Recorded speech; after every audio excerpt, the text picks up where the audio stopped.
Kamusta?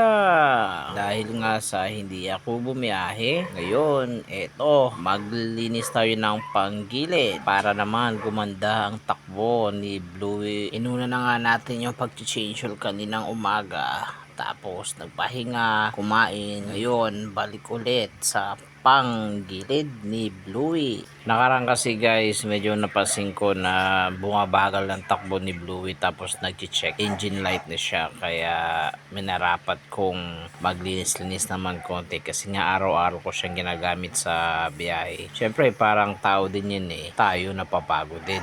Ganun din ang gamit natin. So kailangan natin alagaan para tumagal ang buhay ng sasakyan natin. Siya nga pala guys, hindi ako legit na mekaniko.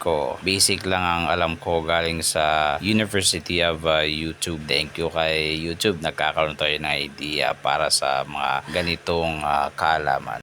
Iba rin kasi pag ikaw na gumawa ng sariling sira ng motor mo. Tapos pag naayos mo to, parang achievement natin sa sarili natin to. At saka para hindi na tayo umasa sa mga mekaniko sa labas kasi dagdag gastos na naman, lalo na sa labor, napakamahal, pati piyesa pa. Kaya eto ako, ginagawan ko ng paraan lahat ng makakaya ko sa motor ko pag nagkaka-issue. Mga simpleng sira, di mo kailangan dalhin ang motor mo sa shop. Buti nga ngayon meron ng technology kung saan pwede natin malaman ang mga knowledge na kailangan natin tulad na lamang sa pag-ayos ng ating mga motor. At syempre dapat meron kang mga tools na dapat buong magamit sa mga ganitong pag-ayos ng motor. Buti na lang may Shopee, kaya pagka alam mong gagawa ka na, tingnan mo na anong mga tools ang dapat mo gamitin, orderin mo na yan, i-add to cart mo na yan kay Shopee. Baka naman di mo naman kailangan ng maraming tools, basta meron ka lang yung mga basic na tools at saka yung mga tools na palagi mong